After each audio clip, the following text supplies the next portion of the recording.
Ladies and gentlemen, please welcome Senator Bernie Sanders.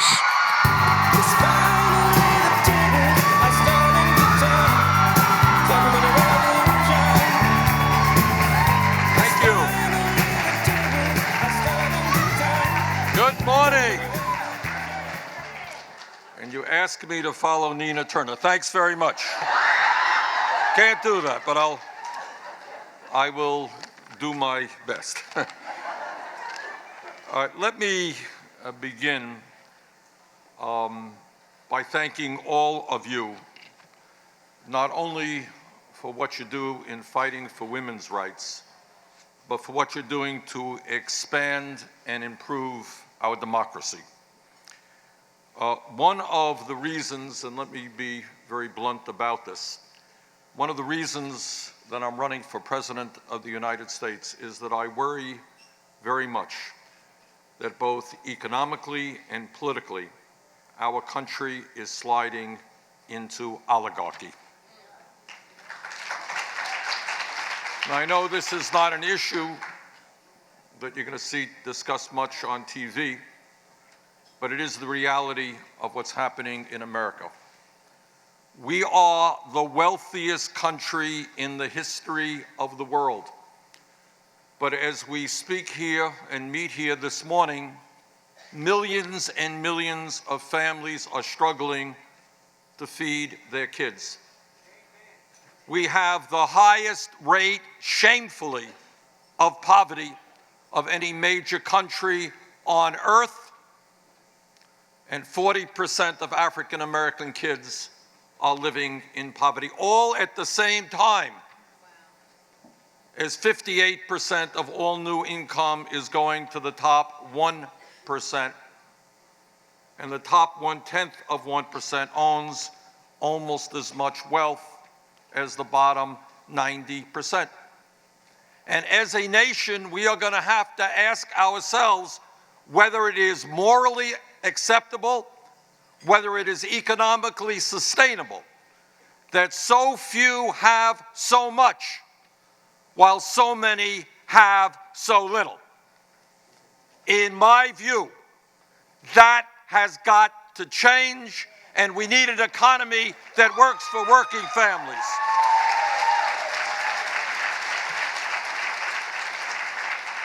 But it is not just economics, it is politics.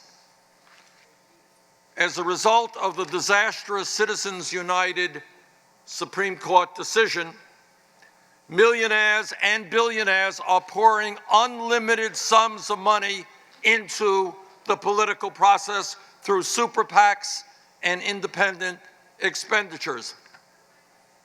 In the last election, last November, 63% of the American people didn't vote. 80% of young people didn't vote. And in today, millionaires and billionaires are buying the election. Is that what democracy in this country is supposed to be about? I think not. Now, the truth is, as all of you know, Republicans win when voter turnout is low, when millions of people turn their backs on the political process, when they look to Washington and they say, I'm working longer hours for lower wages, what are you doing for me? When they say, I don't have any health insurance, what are you doing for me? When they say, I can't afford to send my little baby into decent quality child care, what are you doing for me? Can't afford to send my older kids to college, what are you doing for me? And when people give up on the political process and don't vote in large numbers, when Republican governors suppress the vote, when the Koch brothers and other billionaires try to buy elections, Republicans win and we lose. So what do? What we do is make it clear that in this country, we need a political revolution.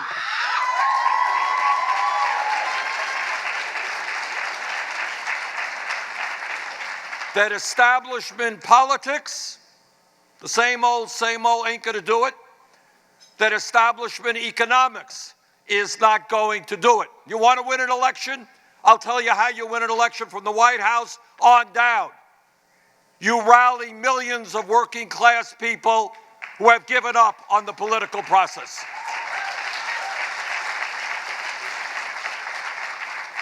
You rally young people who have given up on the political process.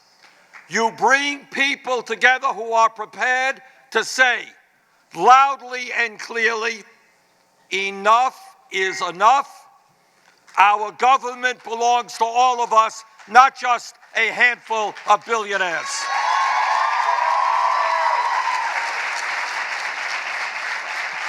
And if we do not do that, and if this is a same old type of election, and if millions of working people and young people do not participate, Republicans will win and we will lose. So let me tell you, I am extremely gratified in my campaign so far that we have rallied hundreds of thousands of people to come out to our meetings and our events, that we have 750,000 individuals who have made campaign contributions, not million-dollar contributions to super PACs, but $30 apiece.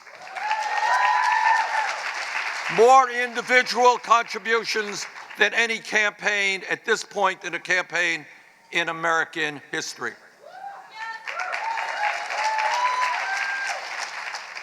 We win when people come together, when we reject the division of men versus women, of straight versus gay, of black versus white, of people born in this country as opposed to people born in another country. That is what they want to do.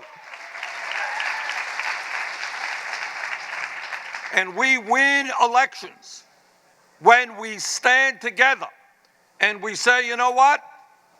In the wealthiest country in the history of the world, the wealthiest people and the largest corporations are going to start paying their fair share of taxes. We win elections when we say to the working people in this country, we know you can't make it on $8 or $9 an hour, and that is why we're going to raise the minimum wage to $15 an hour. And that is why we're going to win the election when we say to women, there is no rational economic reason that women make 79 cents on the dollar compared to men. We're going to have pay equity. We win an election in which we say to working families, yes, when you go to work, you are going to have quality child care and pre-K for your little ones. We win this election when we say to the unemployed, we're going to rebuild our crumbling infrastructure and create millions of decent-paying jobs. We are going to win this election when we say to young people and all people that we wonder what world the Republicans are living in when they deny science and refuse to go forward in helping us combat climate change.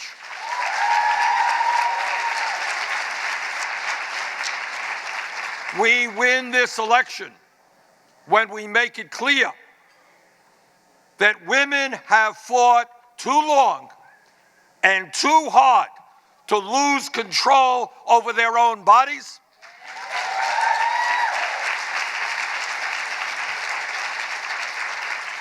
We win this election when we stand up boldly and say, no, you're not going to cut or defund Planned Parenthood. You're going to put more money into Planned Parenthood.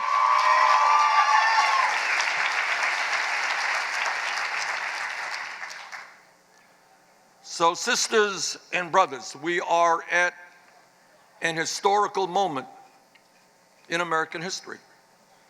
The crises that we face today, in many ways, are worse than at any time since the Great Depression of the 1930s. And in my view, what this election is about is not just electing a president. Far, far more significantly, it is about transforming the United States of America.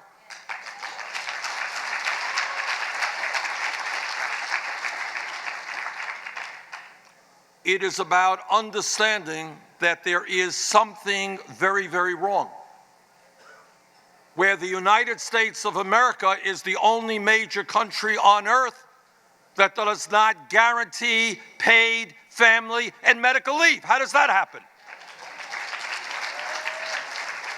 The only major country on earth that does not guarantee paid sick time or paid vacation time. How does that happen? The only major country on earth that doesn't guarantee health care to every man, woman, and child as a right.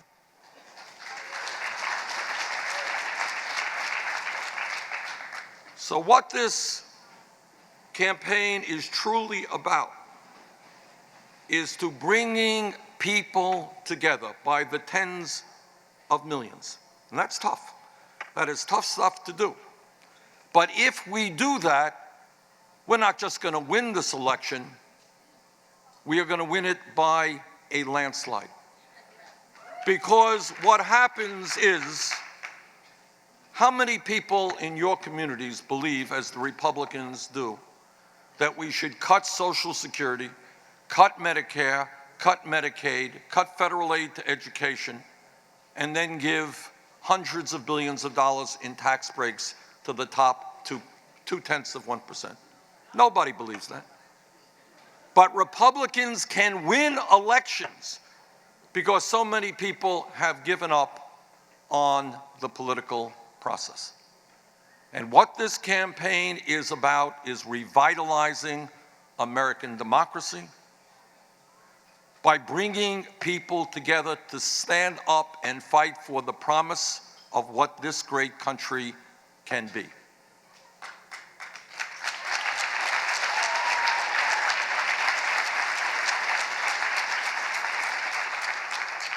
We can be a nation in which the middle class grows, not shrinks. We can be a nation in which we do not have the highest rate of childhood poverty of any major country and more economic and wealth disparity. We can do that. But in order to do that, we're going to have to do something that is pretty hard. Pretty hard, to quote Larry David.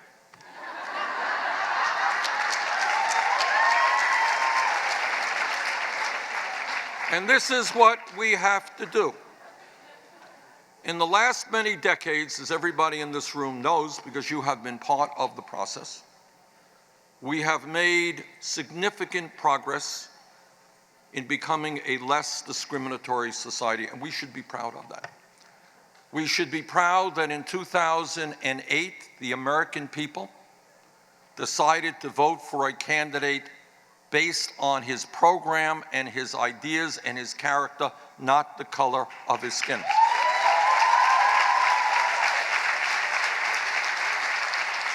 We should be proud that all over this country, as a result of your efforts and those that came before you, women have made extraordinary progress in breaking down discriminatory barriers. And by the way, we are not going back. We are going to go forward.